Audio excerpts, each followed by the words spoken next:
Tanishq, the jewelry business of Titan was actually started as an export venture. The company decided to launch in the domestic market with a product line that was actually designed for Americans and Europeans. Didn't gather any traction. So we realized as a company that we needed to get into 22 karat jewelry. Crystallography machine. Through that, we demonstrate the purity of jewelry, and through that created a huge purity story, which remains the foundation.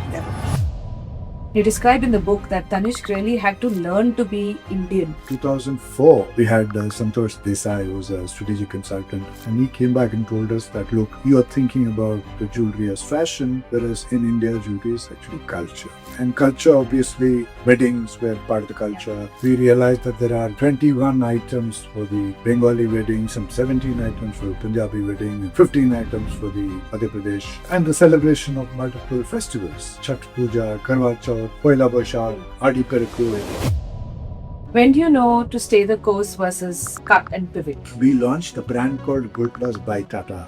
Pretty decent traction to start with in small towns of India. But around 2010-11, it started slowing down because the other big brands, Malabar and Kalyan, came to the small towns. So one day we just decided to shut down Gold Plus and bring Tanishq into the small town. Any instances along the Tanishq brand journey where you felt that you were just too early to the market? We felt just like what we did in watches, we could do that in jewelry as well. We forgot that jewelry was like a market of culture. But if you had a few words of wisdom or advice for founders that are building in consumer in India today? What I would suggest to the founders is that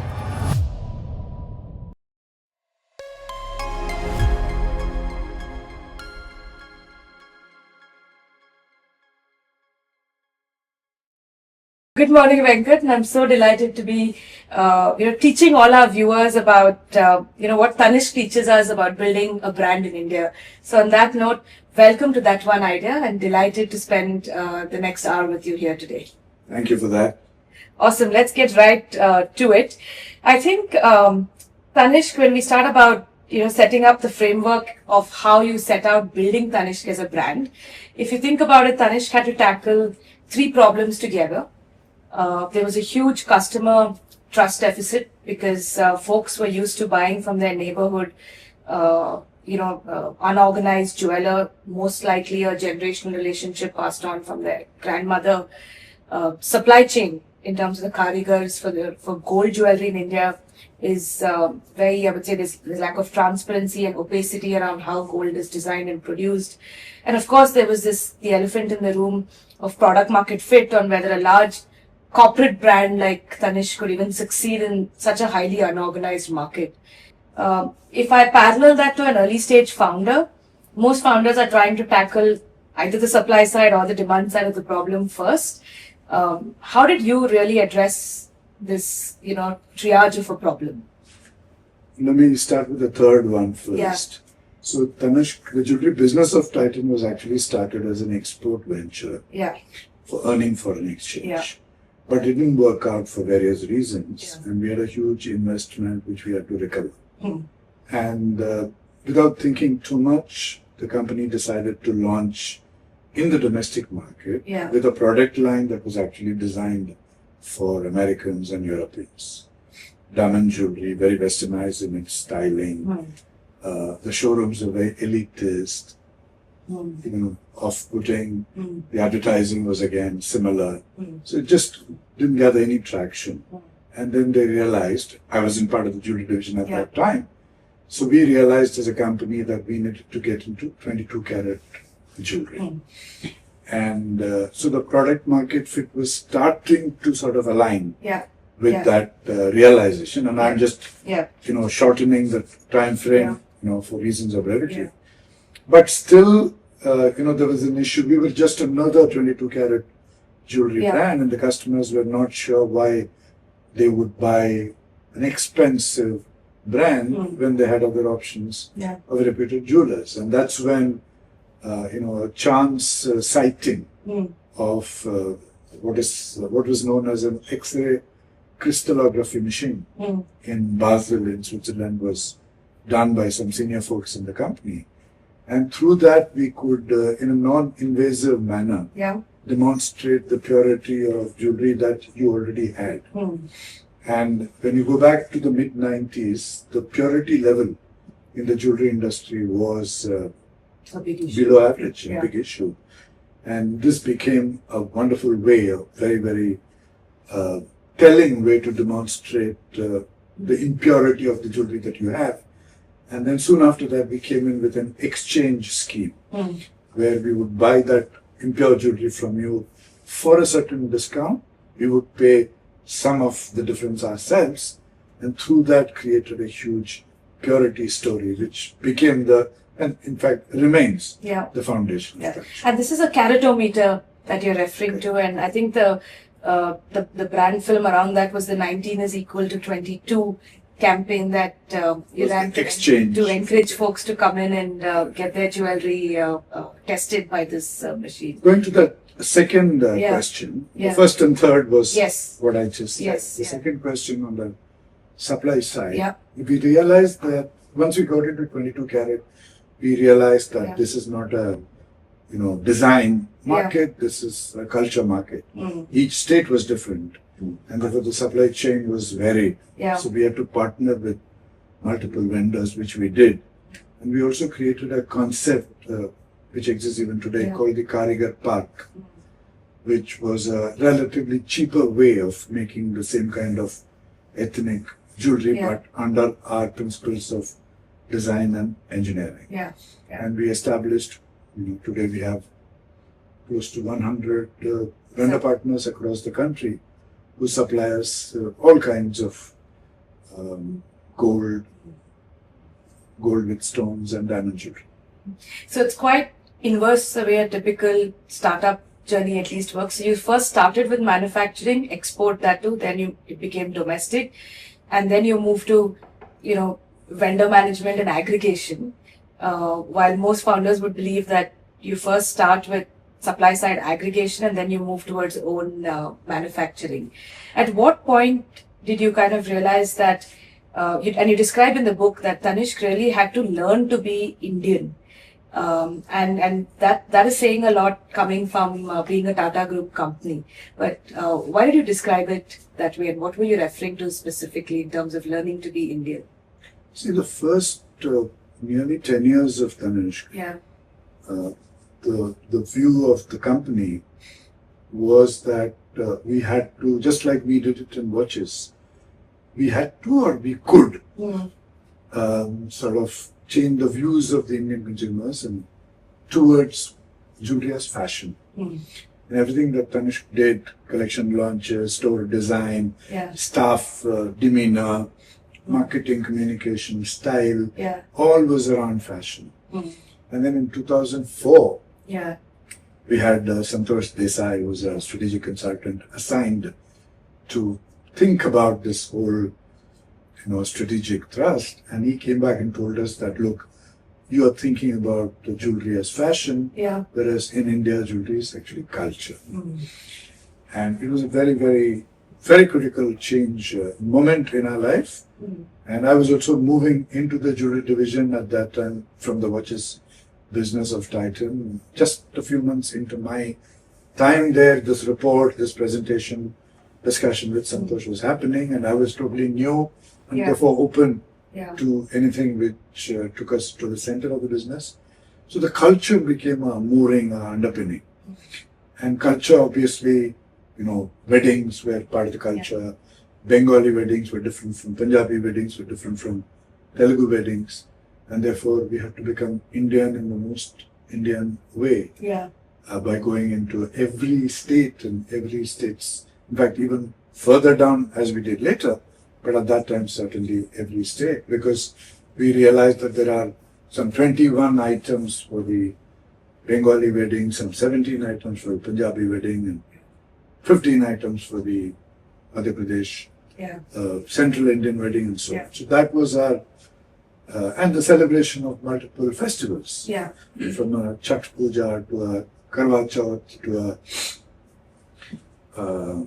Poila Boishakh to a, Adi Perakku in Tamil Nadu and so on. It's interesting. So I'll segue into making some of these decisions under uncertainty.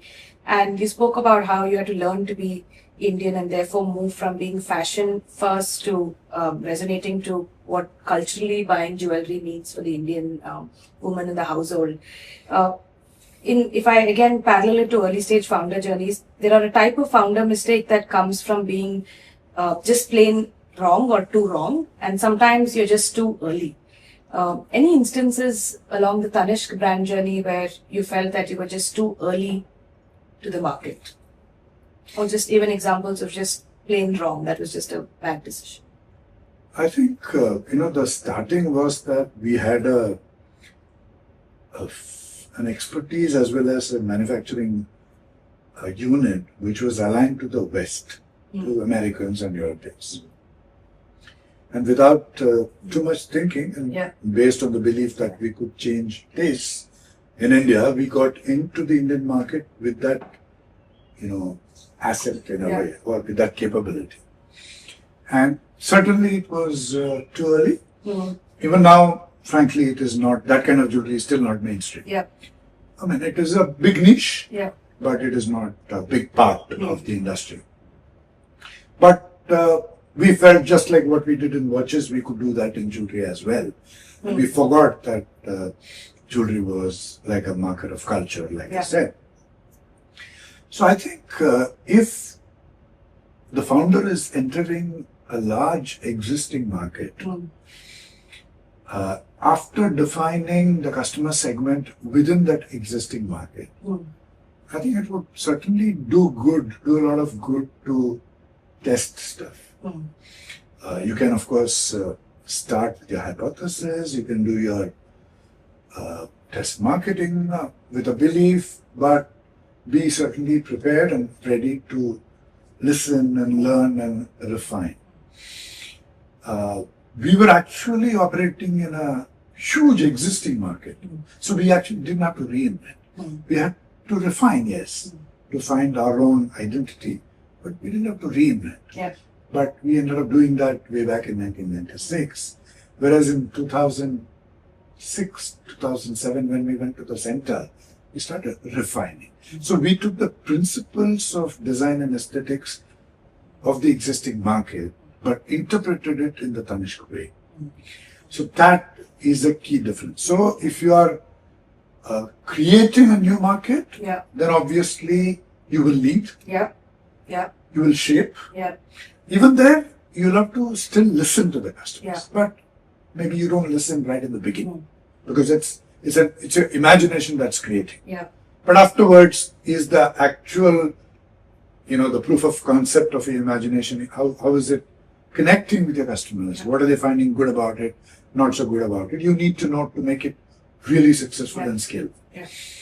But if you're participating in an existing market, then I would listen first. And then refine it to differentiate. Because if I don't refine it, then I'll be me too.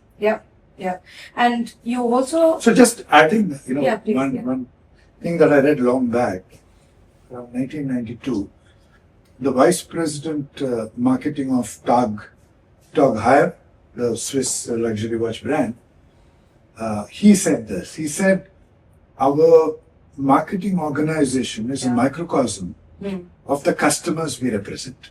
Therefore, we create things, products, stores, marketing communications, which excite us and don't do any market research. So this is what he said, which in it's axiomatic, it is true.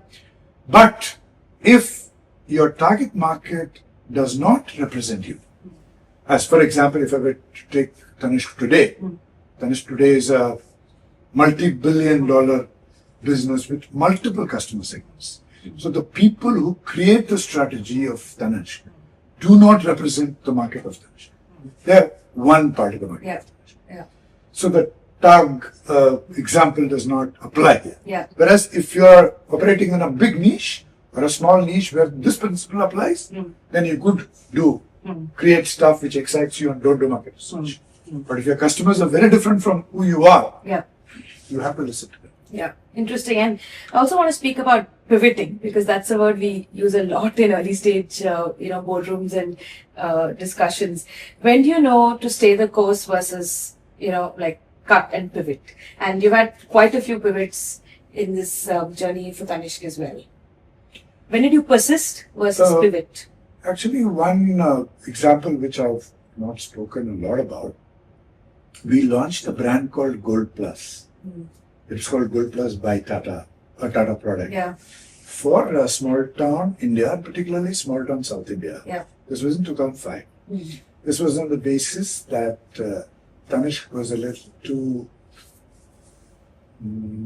elite, Fancy, Western, premium for small town customers, and particularly small town South India. And we launched, and it had a pretty decent traction to start with in small town South India. But this was 2005. But around 2010-11, it started slowing down because the other big brands of the South, brands like Malabar and Kalyan, came to the small towns, realizing the opportunity there. And we found that the Gold Plus brand was no match for these very well-known city brands. Tanishq was a city brand, but not present in a small town, and these were city brands which came in. They put in big stores, a lot of stock, advertised a lot, whereas Gold Plus had been sort of conceived as a smaller version with lower relative impact once these competitors came in. And we realized that actually Tanishq was needed in the small town, and the aspiration for Tanishq had in the interim grown a lot in the small town as well. So one day we just decided to shut down Gold Plus and bring Tanishq into the small towns. And I remember the staff, when we converted our store in Solapur, I remember going there, and those staff said, "So this is the change that we wanted for Gold Plus, which you did just by changing the name and everything. Everything that we wanted for Gold Plus, you gave us through this." Tanishq really exploded in small towns. So that was the pivot that we did with Gold Plus. Interesting. Want to segue to institution building, and you've seen multiple leadership transitions through your 3-decade plus journey. And how do you look at just building leadership teams around you? Any hiring frameworks that are worthy of sharing? And specifically, how do you read culture through a couple of interviews, or and how do you find traits that you can't read on a CV? See, Titan is a Tata company. And the fundamental values of Tata's underpin Titan.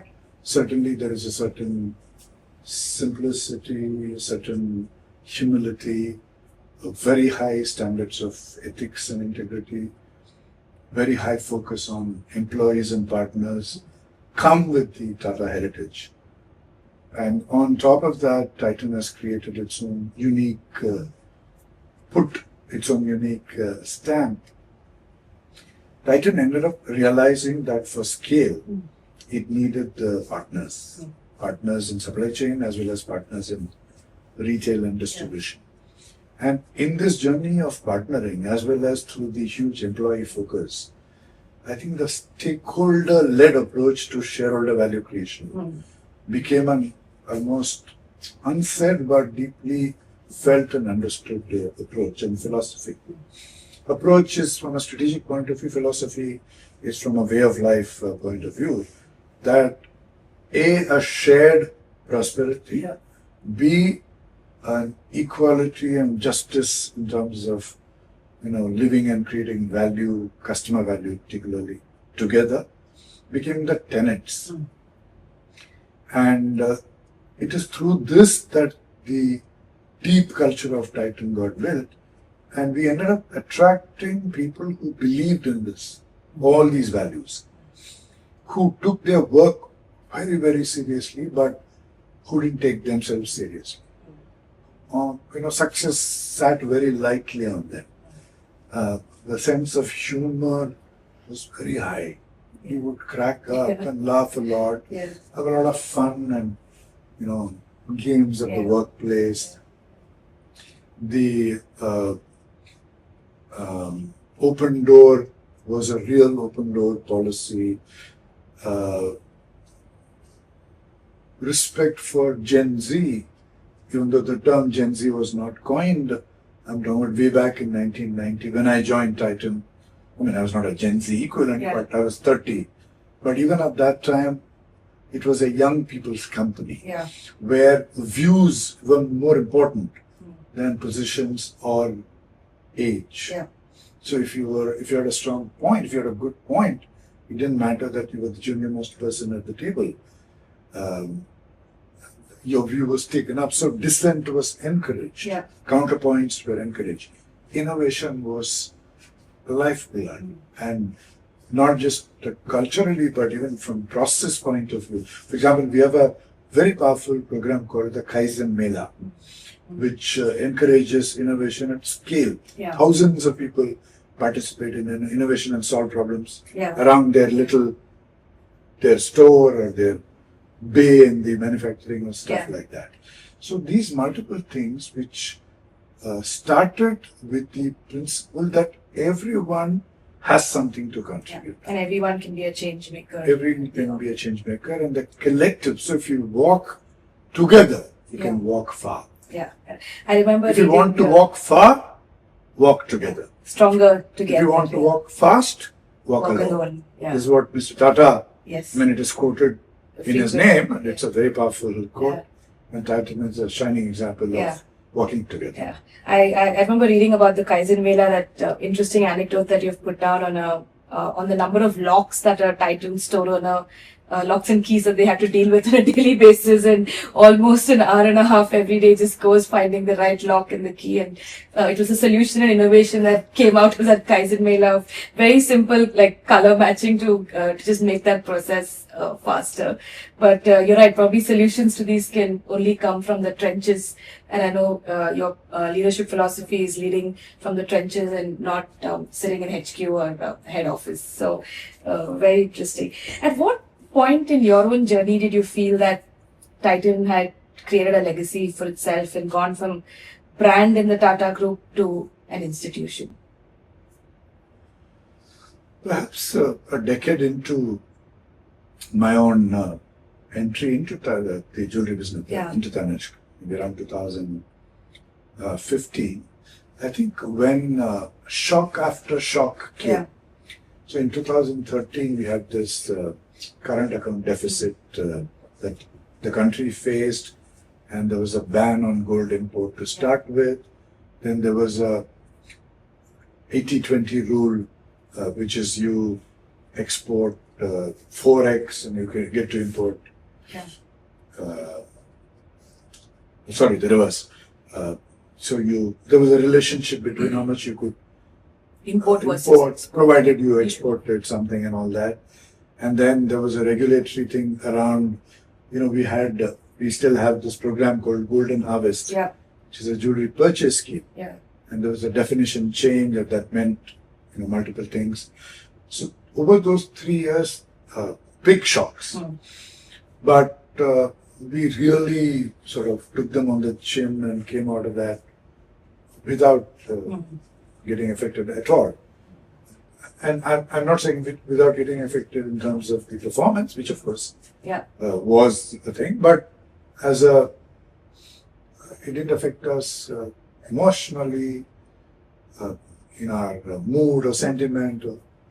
We took it easily in a way. So the resilience that we showed collectively was a confirmation that we had become an institution.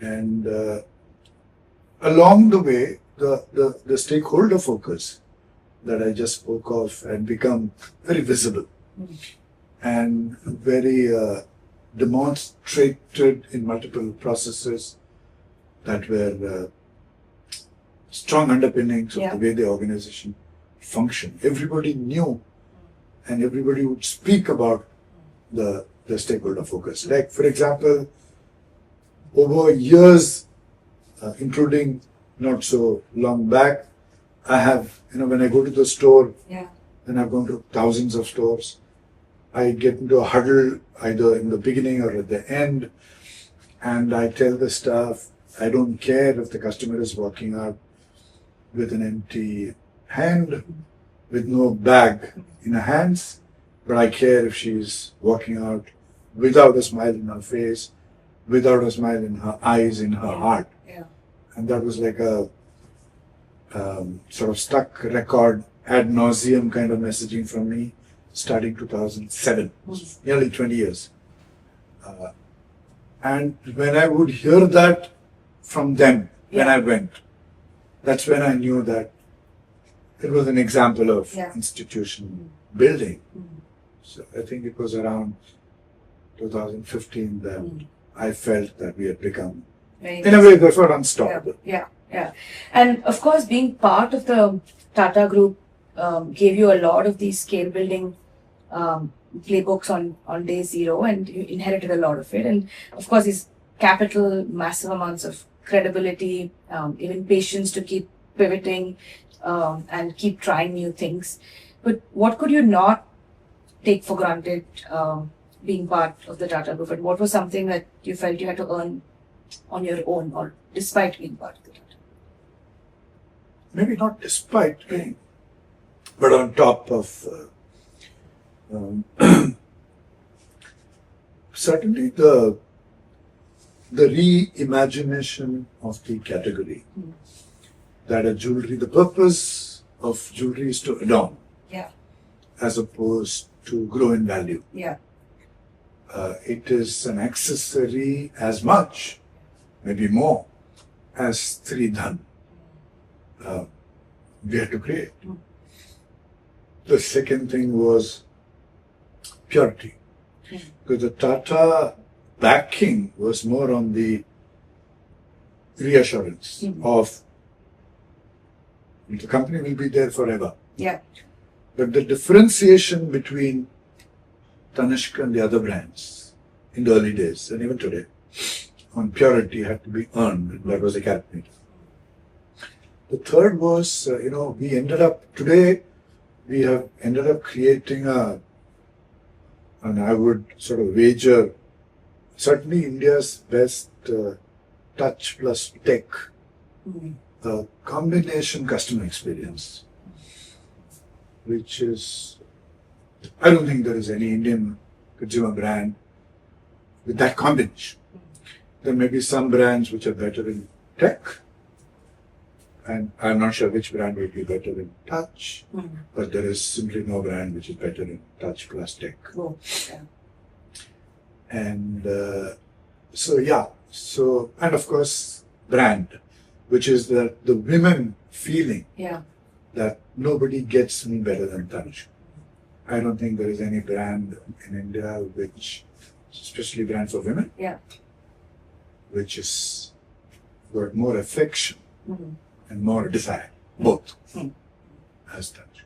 Fantastic. And as a final question or last question for all our viewers, you've obviously led from the front, been CEO, MD, you've written the book, done the interviews, and you also now had some time to look back and reflect, and maybe even process and distill everything from the pivots and the people to the near misses and the big wins and highs.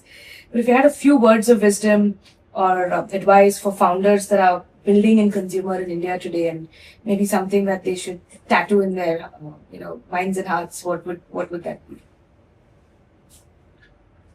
I would say two things. One is actually a customer obsession. Like I said earlier, if you're entering a very large existing market with a differentiated proposition, it would certainly help to be in touch with customers even before you begin.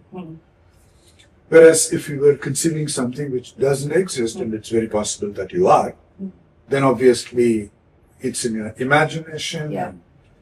But at some appropriate stage, it's like a beta test kind of. So the involvement of customers in whichever manner you choose, I think is key. And you should drop all ego here. You shouldn't think, I know better, like you're you're a messiah who's about to change the way the world does that particular thing. You could be, but I think if you listen to the customers, you could actually make it more successful and sustainable. So in whichever way, either being in the trenches often, all the time, being in touch with people who are in the line, which is part of your go-to-market, whichever way, but listening to customer voices. The second thing is stakeholder focus. I think as a founder, if you think through, like if I were to look at two different models, if I were to take a company like Infosys, which from day one involved a very large number of employees, if I know right, into the value creation, and therefore made maybe thousands, certainly many hundreds of employees feel that they own the company, and therefore, I'm sure they went all out to create value for the company, and that created the valuation of the company. And I think the founders, the original founders, also created a lot of value for themselves. Yeah. But most importantly, I think it created a very sustainable, exceptionally large and respected company without really compromising the value for the original founders. There are other, startups in the public view where the sharing of that prosperity may not be that widespread, and therefore the overall value of that enterprise may be limited by that initial approach. So what I would, suggest to the founders is that, for example, if there are partners in a business, like there are huge partners in the Tanishq system, many of the franchisee partners with hundreds of crores of sales, which sometimes some investors have asked us the question, are you leaving too much money on the table for them? On the face of it, maybe yes, but without them doing those hundreds of crores today, there is no way Tanishq is a multi-billion-dollar brand today. So yes, we may have left some money on the table, but because we left that money, Tanishq is a multi-billion-dollar business, and Titan company is a multi-billion-dollar valuation. So therefore, by sharing a little more, we got a lot more.